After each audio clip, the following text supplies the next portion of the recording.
ini. Dan saya akan membagikan tipsnya kepada Anda bagaimana menciptakan pelanggan depot air minum isi ulang yang setia tanpa kabur ke tempat lain. Simak ya.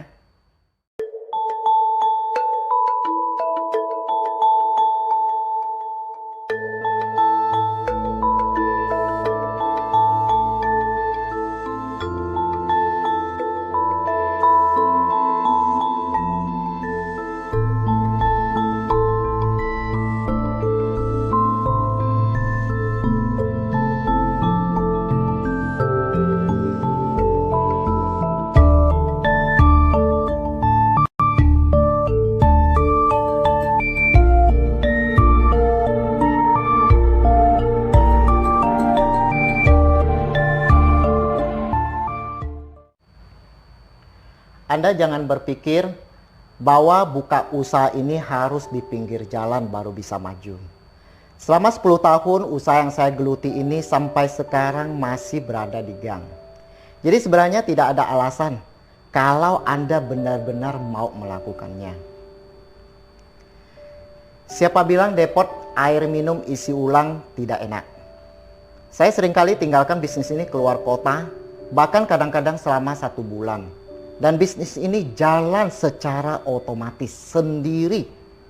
Dan sekarang hampir boleh dibilang waktu saya 99% fokus usaha di bidang lainnya.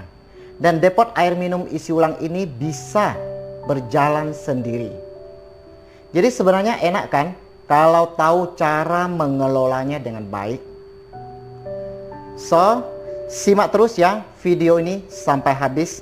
Dan jangan lupa supaya Anda tidak ketinggalan tips-tips terbaru lainnya dari saya, silakan subscribe dan tekan loncengnya ya. Oke, pelanggan yang setia itu sebenarnya apa sih? Bagaimana sih pelanggan yang setia itu? Bagi saya, mereka yang tidak mau membeli air minum di tempat lain, hanya mau minum air galon dari depot kita. Bahkan dia akan membuat Anda stres. Kenapa?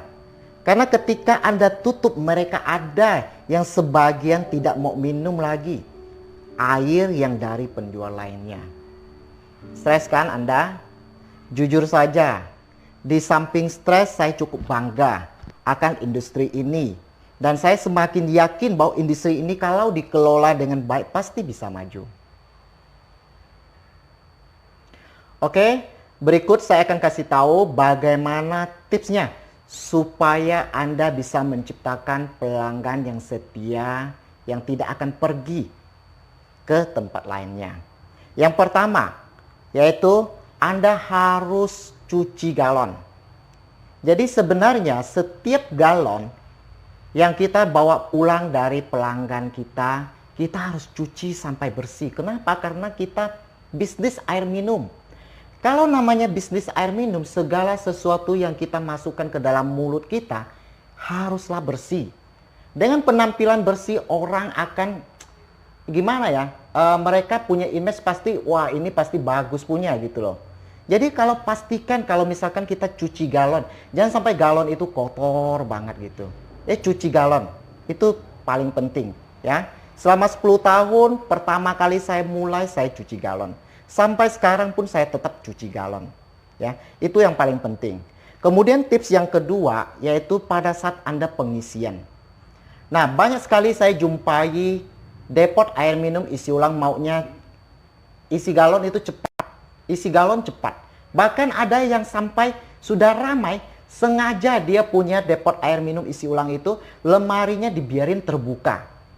Bayangkan saja, lalat bisa masuk, debu bisa masuk. Apalagi berada di jalanan, di pinggir jalan, debu begitu banyak. Saya yang berada di gang aja, saya kasih tahu kepada pelanggan saya bahwa air saya ini murni, air saya ini bersih.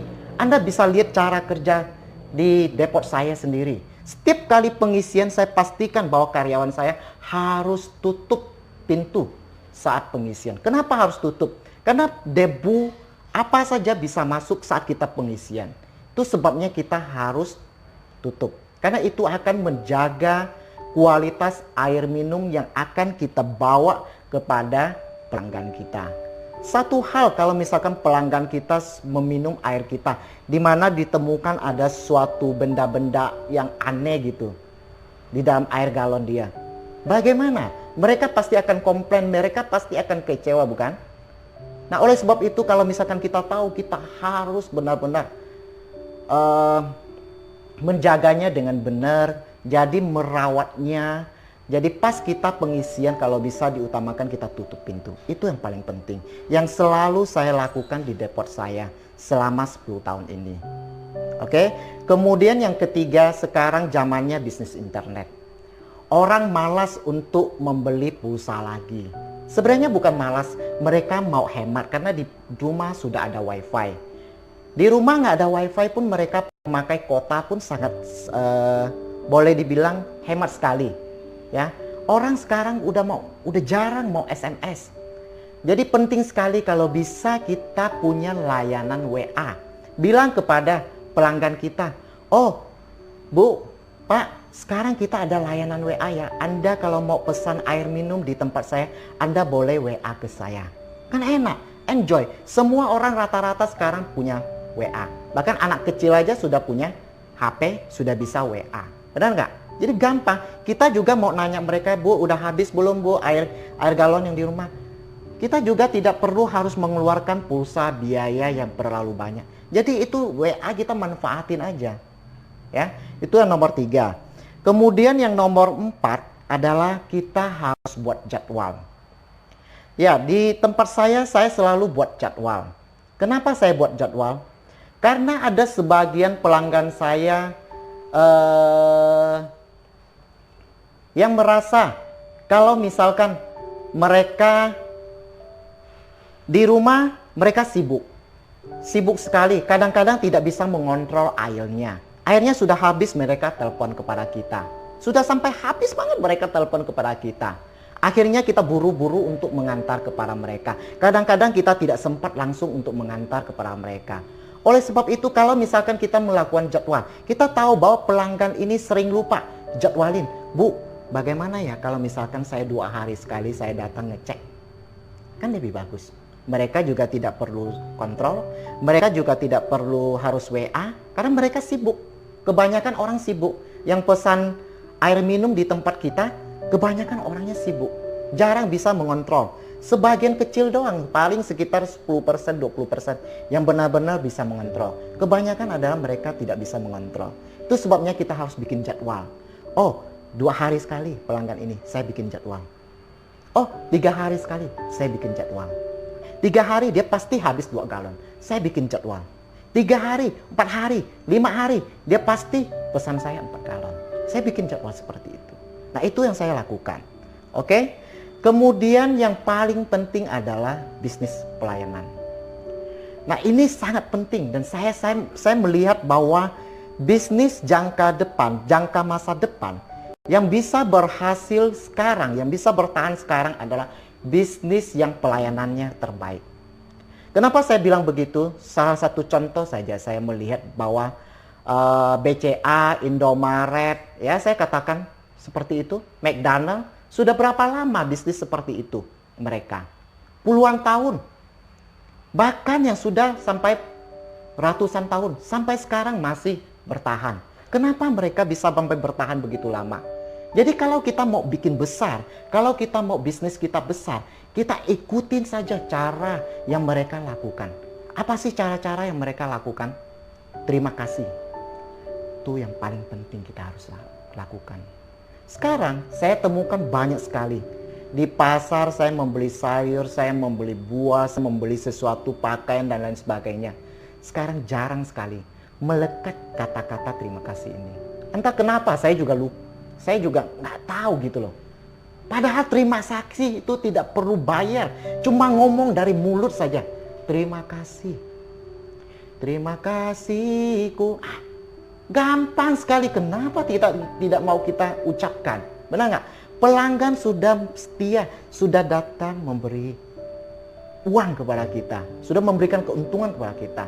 Ya sedikitlah kata. Terima kasih Bu. Terima kasih. Jangan sampai itu tidak keluar dari mulut kita, ya. Itu yang paling penting.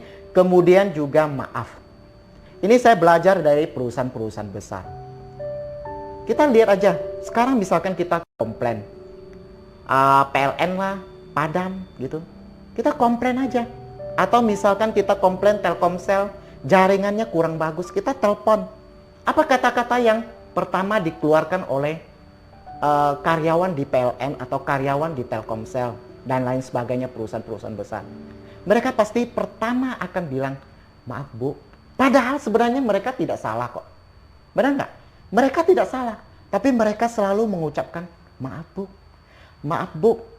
Maaf Bu ya. Iya, maaf Bu ya. Kemarin jaringan memang sedang error. Ya saya mohon maaf ya. Kami mohon maaf ya. Nah itu yang harus kita lakukan. Jadi sebenarnya kalau misalkan kita tidak ada kesalahan pun, kita harus mengutamakan maaf. Mengucapkan kata-kata maaf ini. Apalagi kita sebagai orang Indonesia, orang Timur, kita bukan orang Barat, ya. Saya senang sekali saya melihat di Jawa gitu ya, orang-orang Jawa Tengah lah gitu. Oh Bu, mereka itu punya gimana ya, punya karakternya bagus banget. Justru ini yang harus kita contohkan. Nuhun, permisi, maaf. Itu bagus sekali yang harus kita contohkan. Jadi jangan sekali-sekali orang komplain kepada kita lalu kita wah emosinya meledak-ledak. Kita mau jualan nggak masalahnya kalau emosi kita meledak-ledak, ya. Itu yang paling penting. Maaf, terima kasih. Maaf, terima kasih harus selalu lengket di mulut kita. Kemudian yang terakhir di sini adalah kontrol terus kualitas air minum kita. Intinya di sini adalah kita jual air minum, teman-teman sekalian. Kita jual air minum. Air minum yang kita promosi ini adalah air minum yang bersih. Bahkan kadang-kadang sampai kita tes, benar nggak? Apalagi bagi teman-teman yang depotnya adalah RO, kita bisa tes, Bu. Lihat ini airnya bersih loh. Nah kita sudah tes bahwa airnya bersih. Ternyata sampai ke tempat dia, waduh, ada cicak lah. Ada nggak tahu ada apa, encu kah itu biasa, encu lah, ada apalah gitu. Mereka komen seperti itu, komplain seperti itu, airnya nggak enak lah, bau lah dan lain sebagainya lah. Itu yang harus kita perhatikan, itu yang harus kita kontrol. Nah berhubung kebetulan saya bisnis depot air minum isi ulang ini, sekaligus juga saya tempati rumah ini. Oleh sebab itu saya minum air di isi ulang ini. Jadi kalau misalkan rasanya sudah kurang enak ini, ganti filternya. Rasanya kurang bagus, ganti. Kalau misalkan udah TDS-nya sudah naik, udah segera ganti aja. Kenapa? Karena selain buat anak saya, buat keluarga saya, juga buat orang lain. Kita jual air minum depot isi ulang galon itu sebenarnya tanggung jawab kita itu tinggi loh teman-teman sekalian. Kenapa? Karena kita jual air minum. Segala sesuatu yang menyangkut kesehatan orang banyak. Itu yang harus kita perhatikan. Kalau kita jualnya kotor, jorok gitu. Saya melihat banyak sekali depot air isi ulang yang tidak maju. Kenapa tidak maju? Karena mereka pakai selang itu panjang-panjang dari lemari pengisian, disalurkan pakai selang panjang-panjang. Selangnya udah kotor, udah jorok, nggak bersih, galonnya udah kotor, isi lalu antar ke orang lain. Udah itu galonnya yang galon yang gimana, nggak food grade lagi. Kita harus memakai galon kalau bisa yang jangka waktunya itu yang baru istilahnya. Jangka waktunya yang baru, galon yang baru. Kemudian kalau bisa jangan memakai galon PET. Karena galon PET itu bukan food grade. Sebenarnya galon PET itu tidak aman untuk food grade. Tidak aman buat kesehatan. Kayak botol mineral begitu, itu sekali buang itu, ya. Kalau bisa memakai galon PC lah. Galon PC itu lebih bagus ya, teman-teman sekalian. Ya. Oke, itu dia tipsnya. Semoga bermanfaat dan semoga depot Anda semakin ramai pelanggan. Jika video ini bermanfaat, jangan lupa teman-teman, saya harapkan pencet tombol like ya. Kalau benar-benar bermanfaat, share kepada teman-teman yang lainnya. Jadi bagi Anda yang punya pertanyaan, jangan segan, silakan tinggalkan di kolom komentar. Bila ada waktu yang sempat, saya akan menjawabnya. Oke, akhir kata dari saya, sukses selalu buat Anda-Anda semuanya. Dan terima kasih sudah menonton video saya. Bye-bye.